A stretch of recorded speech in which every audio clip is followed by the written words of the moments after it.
War boss Naglig surveyed the carnage littered across the cavern of the Black Worm tribe. His already foul mood blackened even further.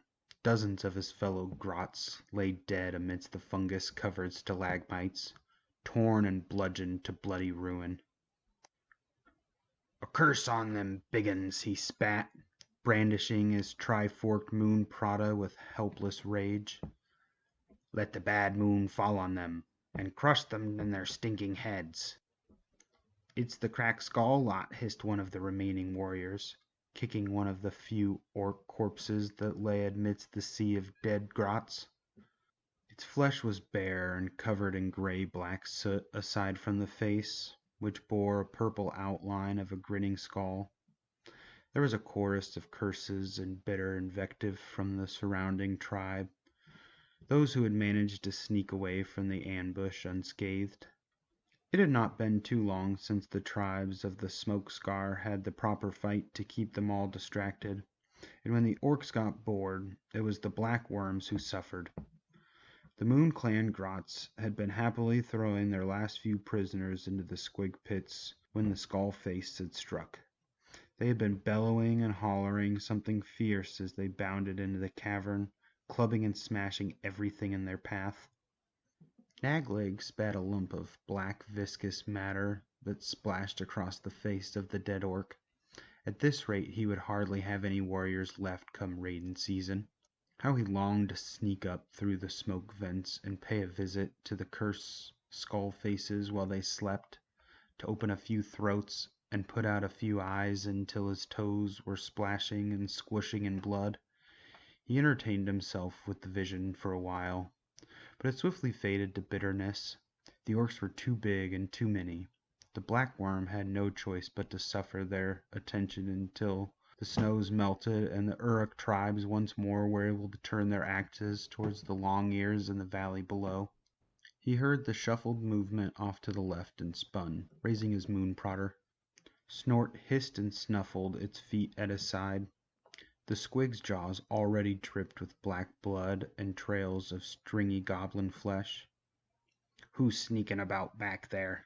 screeched Kizik, the squig herder, peering through narrowed eyes into the swirling mists. A figure hobbled out of the gloom. At first Neglig thought it was one of the great shadow-cap mushrooms that littered the cave had come to life.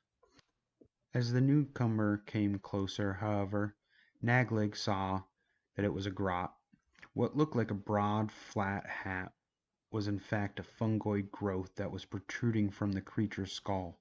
Beneath this impressive canopy was an angular, pinched face with a chin that curved to a point sharp as a fishhook. A cave shaman. The figure had waddled up the slope towards the wary grots. A wide grin smeared across his face. Naglig felt an odd reverence as he looked into the priest's manic eyes, which blazed with shroom-addled intensity.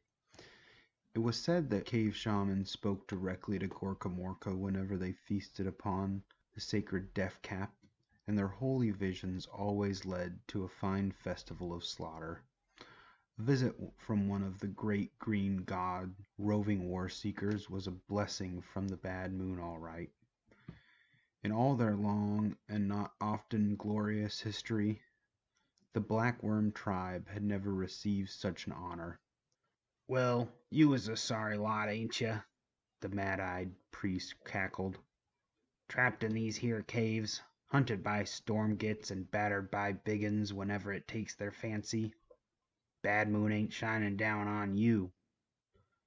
Despite his awe at the cave shaman's presence, Naglig felt a bitter ball of irritation building up inside him. "Ain't our fault," he hissed. "Them big'uns all over the place."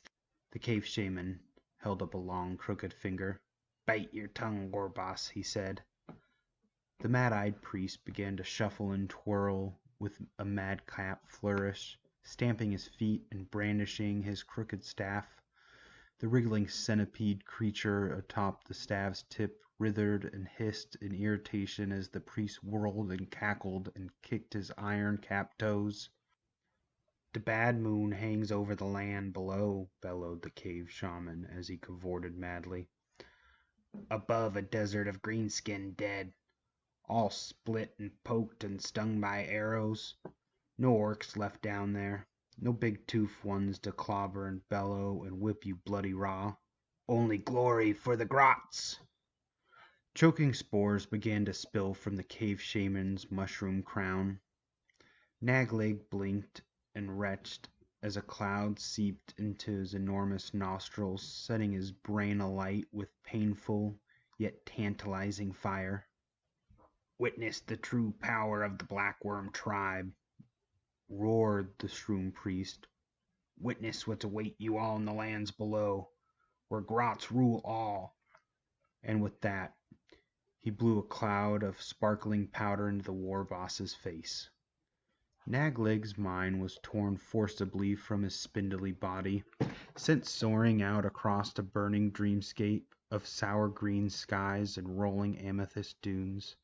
He saw himself at the head of an immense army of hooded grots, baying beneath an outsized moon that leered down at them with a sadistic glee. Before this mighty army were arrayed legions of rust-clad skeletons. Even as Naglig took in his new surroundings, he saw more of the restless dead marching forth from ancient tomb cities hidden beneath the sands, assembling in unthinkable numbers. Yet as numerous as the dead were, Naglig's armies were even greater. A living carpet of bounding squigs swept towards the skeletal horde in a tidal wave of gray flesh sweeping across the ashen plains.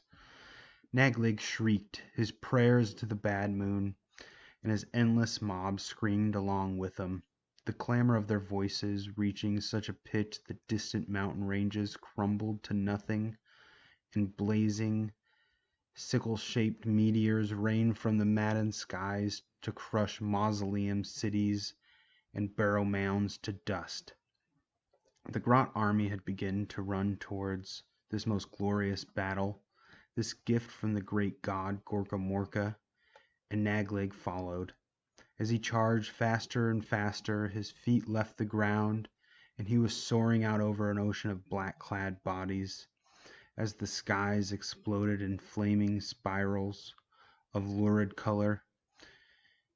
His own name rolled across the desolate waste, bellowed by a billion grots as they leaped into battle at the end of all things. Something slammed into Naglig's jaw as he awoke to find himself sprawled in a puddle of his own drool, his chin aching from where he had struck it upon the cavern floor. He was dimly aware of his warriors staring awake with wild-eyed confusion upon their ugly face, some vomiting streams of bright yellow bile. Naglig felt as he had been, entirely hollowed out, his guts and bones replaced by a blazing light. He staggered to his knees. The cave shaman loomed over him, eyes gleaming with mad moonlight, his mouth fizzing with tangled stalks of fungus. "So," the cave shaman said, "you following me or what?" Naglig's stomach lurched and groaned as the swirling vortex spat him out into empty air. He landed, stumbling, cursing, on a mound of jagged bone fragments. Chipped skulls and rotting finger bones crunched beneath his boots. More blackworm grots were pouring through the whirling portal of green energy, spilling out and rolling down the hill before clambering grumpily and unsteadily to their feet. The sounds of battle and slaughter met Naglig's ears, and he looked up eagerly, expecting to see the same billion-strong tide of grots he had witnessed in his shroom-summoned visions, dancing and killing beneath the bad moon.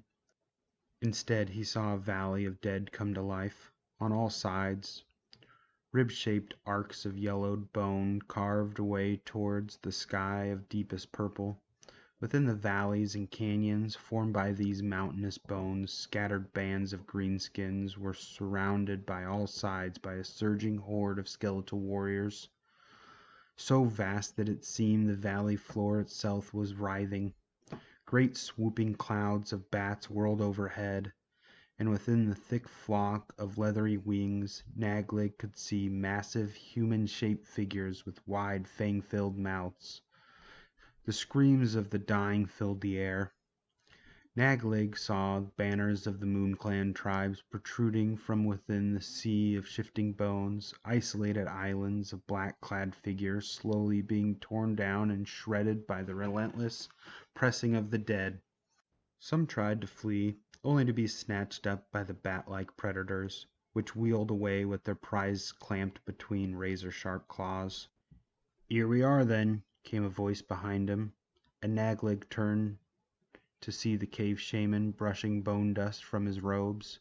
The portal whirled and spat behind them, unleashing trails of sparkling energy that illuminated the shroom priest's immense fungoid crown. "What's this?" shrieked War Boss Naglig, jabbing his moon Prada at the apocalyptic scene before them. "You said we were kings down here. You said we'd have the glory and power and all that away from the stinking Uruks." The cave shaman flashed a toothy grin. "Maybe you will, maybe you won't," the priest chuckled. "First you got some scrapping to do, I reckon." With that the cave shaman stepped back through the sputtering portal, and both disappeared in a crackle of emerald lightning. No sooner had the vortex collapsed in on itself than skeletal hands began to thrust out of bone piles all around the black worm grots. His blood turning to ice, War Boss Naglig looked around for an escape route, but saw only the dead dragging themselves upright, clutching rusted swords and ancient iron-rimmed shields. Something firm and sharp locked round Naglig's ankles. With a screech of horror, the war boss found himself being dragged down into a churning grave. This was the Malign Portents short story, The Paradise Below. Thank you for listening.